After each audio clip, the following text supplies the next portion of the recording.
আমরা এখন আলোচনা করব কিভাবে একটা লিঙ্কিং ভার্বের কমপ্লিমেন্ট হিসেবে ভার্ব প্লাস আইএনজি ব্যবহার হয়।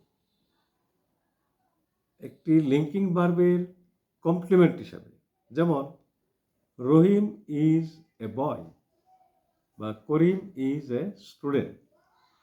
এই যে করিম ইজ এ স্টুডেন্ট, এখানে কোনো অ্যাকশন নেই বাক্য দুইটাতে, কিন্তু স্টুডেন্টের সাথে করিমের একটা সম্পর্ক স্থাপন করছে ইজ।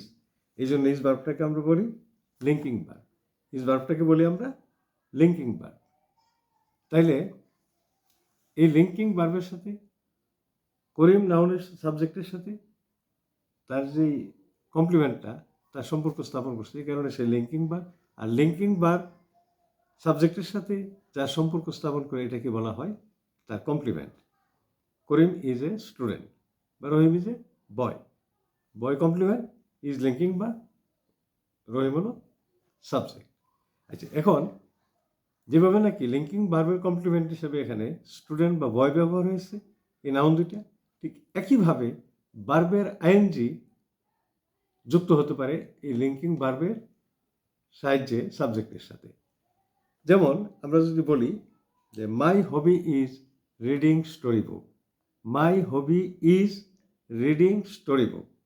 তাহলে মাই হবি এটা একটা সাবজেক্ট, আমার শখ, ইজ রিডিং স্টোরি বুক, গল্পের বই পড়া।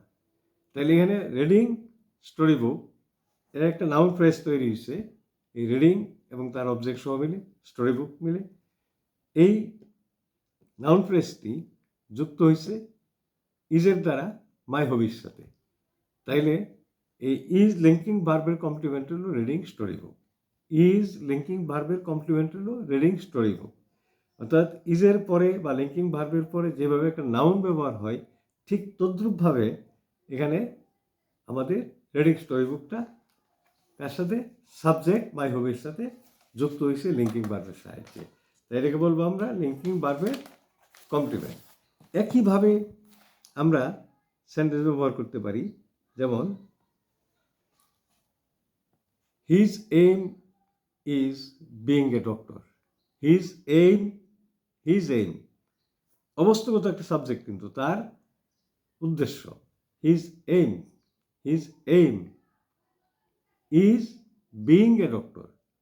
B plus verb, be plus ING, being, be plus ING, being a doctor. তাহলে এই বিইংটা এখানে হিজ এইম ইজের কমপ্লিমেন্ট হিসেবে ব্যবহার হয়েছে। তাহলে একইভাবে আমরা আরও বলতে পারি মাই expectation was being a politician. My expectation was being a politician. আমার প্রত্যাশা ছিল একজন রাজনীতিবিদ হওয়া।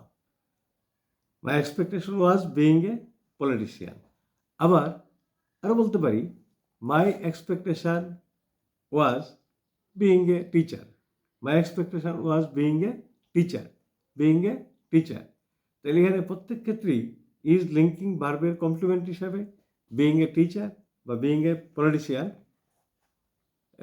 এখানে কমপ্লিমেন্ট হিসেবে ব্যবহার হয়েছে। অর্থাৎ দুইটাই এখানে জিরান্ট, বিইং এ ডক্টর বা বিইং এ টিচার বা বিইং এ পলিটিশিয়ান। এই বিইংটা হইল এখানে কি জিরান্ট হয়ে গেছে, কারণ বি প্লাস ভার্ব। আমরা কিন্তু অনেক ক্ষেত্রে আসলে এই বিইং শব্দটির ব্যবহারই খুব একটা কম দেখেছি। তো কিছু কিছু মানুষ কথা বলতে গিয়া নিজের পাণ্ডিত্য জাহির করার জন্য অনেক সময় ধরনের শব্দ ব্যবহার করে। যেমন ধরেন being a doctor I can do this, being a teacher I can do this, etcetera etcetera. এইটুকু শুনলে আমরা মনে করি যে লোকটা অনেক বেশি ইংরেজি জানে।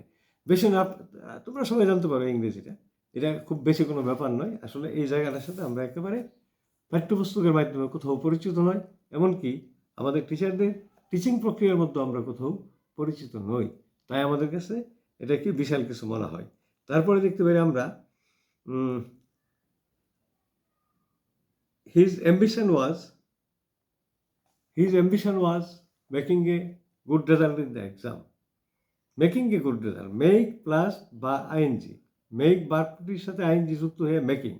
হিজ অ্যাম্বিশন ওয়াজ, তার প্রত্যাশা ছিল বা আকাঙ্ক্ষা ছিল বা উদ্দেশ্য ছিল, সবই বলতে পারি, কাছাকাছি শব্দ। তাইলে কি হয়, making a good result, in the exam. Making a good result in the exam এই টোটালটা মিলিয়ে একটা ফ্রেজ কিন্তু making a good result in the exam. Making a good result in the exam এই পুরো ফ্রেজটার অর্থ হইল একটি ভালো পরীক্ষায় একটি ভালো ফলাফল করা, পরীক্ষায় একটু ভালো ফলাফল করা। আমি ফ্রেজ আর ইডিয়মসের পার্থক্য নিয়ে আগেও কিন্তু আলোচনা করছি। এই আলোচনাগুলো একটু পিছনের দিকে খেয়াল করলে বুঝতে পারবে যে আসলে আমরা ফ্রেজ বলতে শুধু ইডিয়মসগুলিকে বুঝি। নো, যখনই একাধিক ওয়ার্ড একত্রে মিলে উইদাউট এনি ফিনাইট ভার্ব, তার ভিতরে কোনো ফিনাইট ভার্ব থাকবে না, যদি একটা সেন্স ব্যক্ত করতে পারে, মানে একটি অর্থ ব্যক্ত করতে পারে এবং বাক্যে একটি শব্দের মতো করে ব্যবহার হয়, তখন তাকে বলা হয় ফ্রেজ। তাকে বলা হয় ফ্রেজ।